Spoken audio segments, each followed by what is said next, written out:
अस्सलामु अलैकुम वरहमतुल्लाहि वबरकातुहू। बिस्मिल्लाहिर्रहमानिर्रहीम। शुरू करता हूँ अल्लाह के नाम से जो बड़ा मेहरबान निहायत रहम करने वाला है। किस्सा है हज़रत उमर बिन अब्दुल अज़ीज़ रहमतुल्लाह अलैह। नाजरीन, आज हम आपको बताएंगे हज़रत उमर बिन अब्दुल अज़ीज़ के बारे में। हज़रत उमर बिन अब्दुल अज़ीज़ ने जब हुकूमत संभाली तो हुकूमत किस हाल में थी, उन्होंने हुकूमत को कैसे चलाया, सारी बातें हम आपको बताएंगे इसी वीडियो में। तो बराए मेहरबानी वीडियो को आखिर तक ज़रूर देखें और अपनी कीमती राय का इजहार ज़रूर करें। हज़रत उमर बिन अब्दुल अज़ीज़ रहमतुल्लाह अलैह जब खिलाफत के मनसब पर फैज़ हुए तो उन्होंने अपनी साबका शहाना ज़िंदगी को तर्क कर दिया और हक़ की राह अख्तियार की। उसकी कई वजूहात थी, जिनमें सबसे अहम उनकी दीनी बसीरत, अदलो इंसाफ का जज्बा और अल्लाह के हजूर जवाबदेही का खौफ था। यहाँ उनकी ज़िंदगी में आने वाली बड़ी तब्दीलियों की तफसील दी जा रही है। हज़रत उमर बिन अब्दुल अज़ीज़ रहमतुल्लाह खिलाफत से कबल एक शाही ज़िंदगी गुजार रहे थे। वो बनु उमैया के एक शाही ख़ानदान में पैदा हुए थे और ऐशो इशरत की तमाम सहूलतें उन्हें मुयस्सर थीं। मगर जब खिलाफत उनके सपुर्द की गई तो उन्हें एहसास हुआ कि ये कोई दुनियावी बादशाहत नहीं बल्कि एक बड़ी जिम्मेदारी है जिसके बारे में रोज़े क़यामत अल्लाह के हजूर जवाब देना होगा। खिलाफत की जिम्मेदारी संभालते ही उन्होंने कहा, मुझे उस बोझ तले डाल दिया गया है बग़ैर मेरी मर्ज़ी के, बग़ैर मेरी राय के और बग़ैर किसी मशवरे के।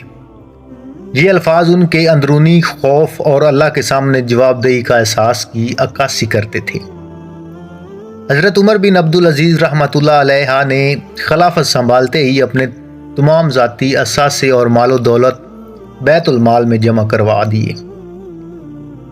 वो जानते थे कि एक खलीफा का काम अवाम की खिदमत करना है, ना कि अपनी ऐशो इशरत को बरकरार रखना। उन्होंने रेशमी कपड़े पहनना छोड़ दिए और आम सादा लिबास अख्तियार किया। महल के बजाय एक आम मकान में रहना शुरू कर दिया।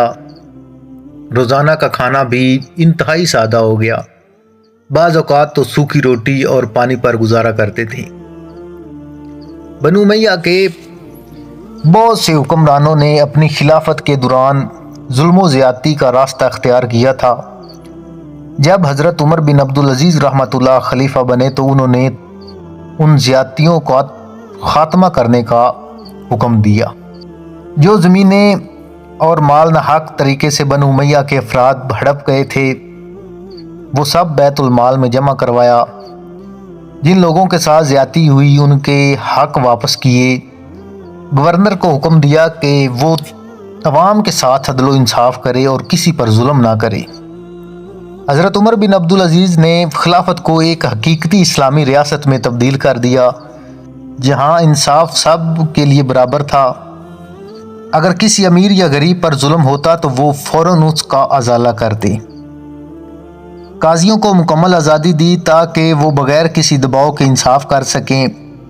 ज़कात और बैतुल माल के निज़ाम को मजबूत बनाया ताकि दौलत चंद हाथों में जमा ना हो बल्कि अवाम में तकसीम हो। हज़रत उमर बिन अब्दुल अज़ीज़ रहमतुल्लाह ने अपनी इंतहाई सादा ज़िंदगी गुजारना शुरू कर दी और खिलाफत के दौरान कभी अपनी ज़ात के लिए कुछ ना किया। उन्होंने अपनी बीवी फ़ातिमा बिनते अब्दुल मालिक को भी तमाम शाही ज़ेवर और मालो दौलत बैतुल माल में जमा करवाने का हुक्म दिया। वो रातों को जाग कर इबादत करते और अक्सर रोते रहते कि कहीं वो अपनी फ़राइज़ में कोताही ना कर रहे हों। हज़रत उमर बिन अब्दुल अज़ीज़ रहमतुल्लाह अलैह की खिलाफत सिर्फ़ 2 साल 5 माह तक रही, मगर उस मुख्तसर अरसे में उन्होंने इस्लाम की सुनहरी असूलों पर मबनी एक मिसाली हुकूमत कायम कर दी। उनकी नेक नीति, दियानतदारी और अदलो इंसाफ की बदौलत पूरे मुस्लिम मुआशरे में खुशहाली आ गई, हत्ता कि ज़कात लेने वाला कोई ना बचा।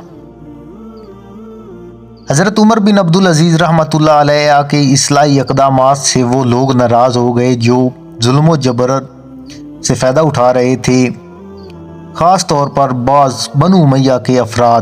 چنانچہ انہیں خفیہ طور پر زہر دے دیا گیا، جس کی وجہ سے وہ چند دن بیمار رہنے کے بعد 39 سال کی عمر میں وفات پا گئے۔ حضرت عمر بن عبدالعزیز رحمۃ اللہ کی زندگی ہمیں سکھاتی ہے کہ ایک حکمران کو عیش و عشرت سے دور رہ کر صرف عوام کو فلاحی بہبود کے لیے کام کرنا چاہیے۔